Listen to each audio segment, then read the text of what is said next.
दुनिया में अगर किसी देश को देखने सबसे ज्यादा लोग जाते हैं तो वो यही देश है।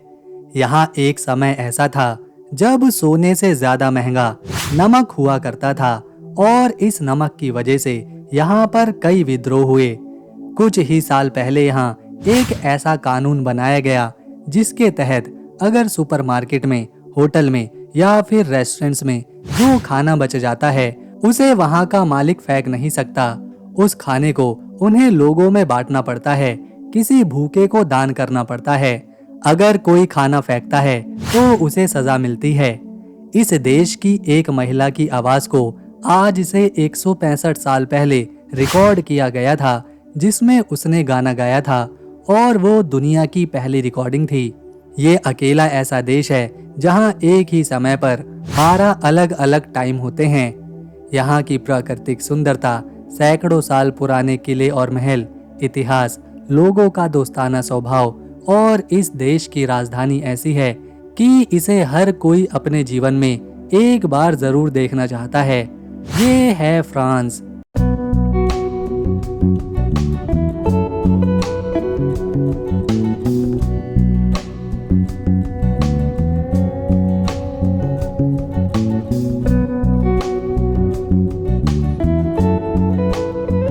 जानेंगे इस देश को गहराई से, यहाँ के पैसों को, खान पान को, ऐतिहासिक इमारतों से लेकर म्यूजियम को।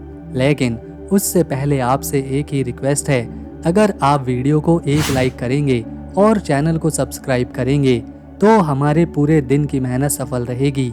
नक्शे पर देखें तो फ्रांस आपको पश्चिमी यूरोप में दिखाई देगा।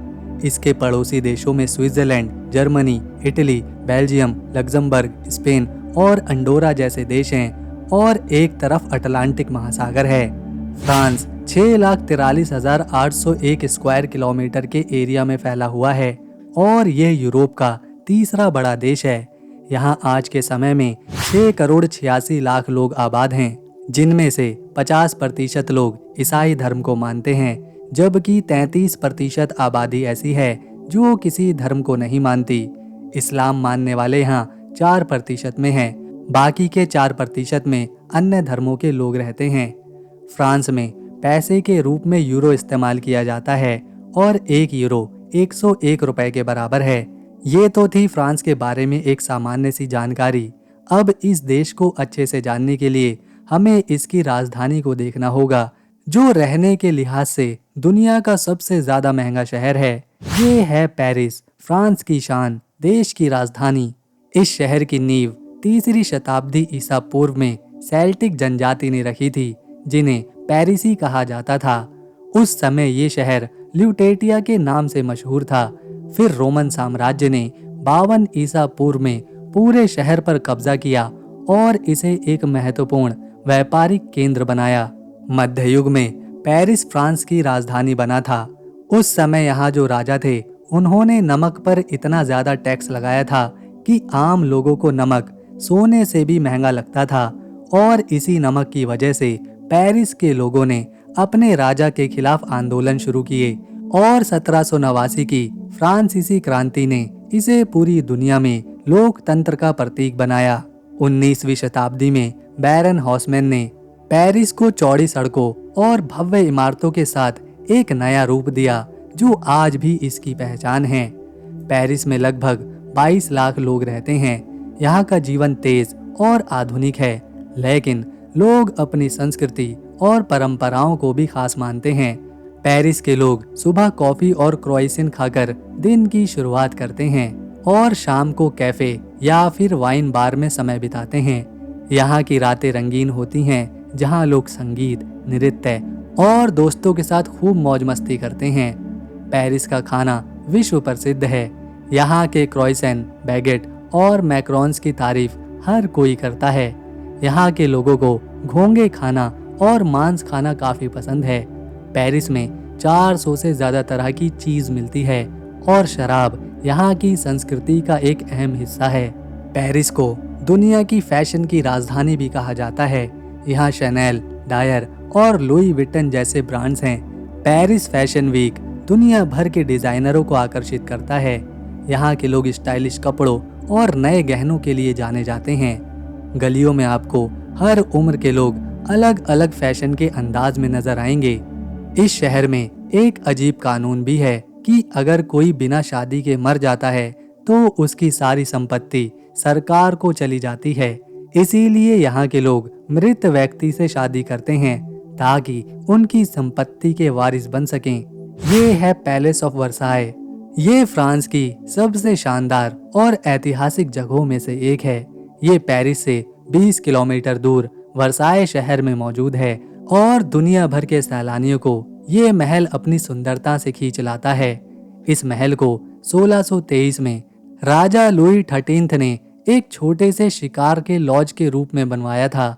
1661 में उनके बेटे लुई 14 ने इसे एक शानदार महल में बदलने का फैसला किया। 1682 में इस महल को फ्रांस की राजधानी में स्थानांतरित किया गया। ये महल फ्रांस की राजशाही शक्ति और गौरव का प्रतीक है। 1789 में फ्रांसीसी क्रांति के बाद इसका राजनीतिक महत्व कम हुआ था, लेकिन आज ये एक खास म्यूजियम है और यूनेस्को की वर्ल्ड हेरिटेज साइट्स में भी शामिल है। ये है सेंट ट्रोपेज। ये फ्रांस की सबसे ग्लैमरस और खूबसूरत जगहों में से एक है। ये फ्रेंच रिवेरा पर भूमध्य सागर के तट पर बसा एक छोटा सा तटीय शहर है जो अपनी शानदार जीवन शैली, सुनहरे समुद्री तटों और सेलिब्रिटी सैलानियों के लिए जाना जाता है। सेंट ट्रोपेज का नाम रोमन सैनिक टॉपरेस से आया है, जिन्हें पहली शताब्दी में यहाँ शहीद किया गया था। मध्य युग में ये एक छोटा सा मछुआरों का गांव था, लेकिन 20वीं शताब्दी में, खासकर 1950 के दशक में, जब अभिनेत्री ब्रिजेट बारडोट की film and God created woman I, उसके बाद ये शहर पूरी दुनिया में मशहूर हो गया और तब से ये अमीरों, कलाकारों और सेलिब्रिटीज का पसंदीदा ठिकाना है। सेंट ट्रोपेज के पैम्पोलिन बीच पर सुनहरे रेत और नीला पानी सैलानियों को आकर्षित करता है। हर साल यहाँ लेस ब्रेवेट्स नाम का एक त्योहार मनाया जाता है, जिसमें स्थानीय लोग पारंपरिक वेशभूषा में बंदूकों से सलामी देते हैं। ये परंपरा 15वीं शताब्दी की है और इसे आज भी जिंदा रखा जाता है। अगर किसी देश की कला, इतिहास और खूबसूरती के बारे में एक ही जगह पर बहुत ही कम समय में जानना हो तो वो है वहाँ के सबसे बड़े और शानदार म्यूजियम। ये है फ्रांस का सबसे प्रसिद्ध म्यूजियम, जिसे लॉवर म्यूजियम कहा जाता है। ये राजधानी पेरिस में मौजूद है। म्यूजियम को बनाने की शुरुआत 12वीं शताब्दी में करी गई थी, जब ये एक राजशाही जगह थी। इसके बाद 16वीं शताब्दी में फ्रांस के राजा का ये घर हुआ करता था। साल 1793 में इसे म्यूजियम के रूप में बदला गया। समय समय पर इसे और बढ़ाया गया, जैसे कि नेपोलियन के समय में इसका आकार 2 गुना किया गया। लॉवर म्यूजियम में आज के समय में 38,000 से भी ज़्यादा आर्ट वर्क हैं, जो प्राचीन सभ्यताओं से लेकर आधुनिक काल के हैं। ये म्यूजियम इतना खास है कि इस बात का अंदाज़ा सिर्फ आप ऐसे लगा सकते हैं कि दुनिया की सबसे रहस्यमयी और सबसे प्रसिद्ध पेंटिंग यानी कि मोनालिसा की पेंटिंग इसी म्यूजियम में रखी हुई है। इसके अलावा वीनस दे मीलो, जो कि प्राचीन ग्रीक की मूर्ति है, उसे भी यहीं पर संरक्षित किया गया है। प्राचीन ग्रीक की देवी एथीना की मूर्ति भी लॉवर म्यूजियम में आपको देखने को मिलेगी। इन सब बातों के अलावा म्यूजियम का अपना खुद का एक खास आर्किटेक्चर है, क्योंकि पहले ये एक राजशाही महल हुआ करता था। म्यूजियम के बाहर एक एंट्रेंस गेट है, जिसे पूरी तरह से शीशे से बनाया गया है और ये एक पिरामिड की तरह दिखाई देता है। इसे जो IM पेई ने डिजाइन किया था, जो कि 1989 में आम लोगों के लिए खोला गया। म्यूजियम को अलग अलग हिस्सों में बांटा गया है, जैसे कि प्राचीन मिस्र का हिस्सा, ग्रीक का हिस्सा, एस्ट्रकन और रोमन का हिस्सा। ये सारे हिस्से उन देशों की मूर्तियों, चित्रकारों और एंटीक आइटम से भरे हुए हैं। इसके अलावा एक हिस्सा इस्लामिक आर्ट का भी है, जहाँ पर इस्लामिक आर्ट की संस्कृति को दिखाया गया है। इस म्यूजियम को देखने हर साल लाखों सैलानी आते हैं। ये है फ्रांस के सबसे प्रसिद्ध चर्च में से एक, जिसे सैक्रो कर या फिर बेसिलिक दे सैक्रो चर्च कहा जाता है। ये चर्च राजधानी पेरिस के मोंटे मार्टे हिल्स पर मौजूद है। इस चर्च को बनाने की शुरुआत 1875 में हुई थी और ये 49 साल बाद यानी कि 1914 में बनकर पूरा हुआ था। इस शानदार चर्च का डिज़ाइन रोमन बाइजेंटाइन के आर्किटेक्ट को दिखाता है। पूरे चर्च को बनाने में खासतौर पर सफ़ेद मार्बल पत्थर का इस्तेमाल हुआ है। चर्च में एक विशाल गुंबद है जिस पे चढ़कर पूरे पेरिस शहर को देखा जा सकता है। सैलानी अक्सर यहाँ बड़ी संख्या में पहुँचते हैं इसे देखने, अपनी आस्था को और गहरा करते हैं और चर्च में प्रार्थना करते हैं। चर्च के बाहर बहुत सारी सीढ़ियाँ बनी हुई हैं जिन पर लोग बैठते हैं, आराम करते हैं और फोटो वगैरह खिंचवाते हैं। पेरिस का एफेल टावर दुनिया की चंद मशहूर इमारतों में से एक है। इसका निर्माण 1888 में हुआ था क्योंकि 1888 में फ्रांस में लोकतंत्र की क्रांति को 100 साल पूरे हो चुके थे। एफिल टावर का निर्माण उस क्रांति की याद में बनाया गया था। जब एफिल टावर का निर्माण शुरू हुआ, बहुत से फ्रांस के लोगों को ये टावर बिल्कुल भी पसंद नहीं आया। वो इस टावर को आयरन डीमन कहते थे, यानी लोहे का शैतान, और इसके गिरने की बात करते थे। लेकिन गुस्ताव एफिल, जिनके नाम पर ये टावर बनाया गया है, उन्होंने इसे बचाने की कोशिश करी। फ्रांस के स्थानीय लोगों का कहना है कि अगर कोई प्रेमी जोड़ा इस टावर के पास खड़ा होकर किस करता है तो उसका प्यार हमेशा के लिए अटूट बंधन में बंध जाता है। इसीलिए लोग यहाँ किस करते हैं और फोटो वगैरह खिंचवाते हैं। इस देश की संस्कृति और खूबसूरती इतनी शानदार है कि यहाँ पर हर साल 8.5 करोड़ पर्यटक आते हैं। एफिल टावर, लोवर्स म्यूजियम, नीश के बीच और वाइनयार्ड यहाँ के मुख्य स्पॉट हैं। इसके अलावा यहाँ की महिलाओं की खूबसूरती और समझदारी पूरी दुनिया में प्रसिद्ध हैं। ये पढ़ी लिखी हैं, अपनी मर्जी से जीवन जीने वाली हैं। फ्रांस में कई अजीबोगरीब रीति रिवाज भी हैं, जिसमें से एक है लेमन फेस्टिवल। हर साल फरवरी के महीने में फ्रांस के मेंटन शहर में फ्रूटो सिट्रोन नाम का एक त्योहार होता है। इसमें नींबू और संतरे का इस्तेमाल किया जाता है। इस त्योहार में लोग नींबू और संतरे से बड़ी बड़ी मूर्तियां बनाते हैं जो काफ़ी ज़्यादा अनोखी होती हैं। इसके अलावा एक अनोखा खेल भी खेला जाता है।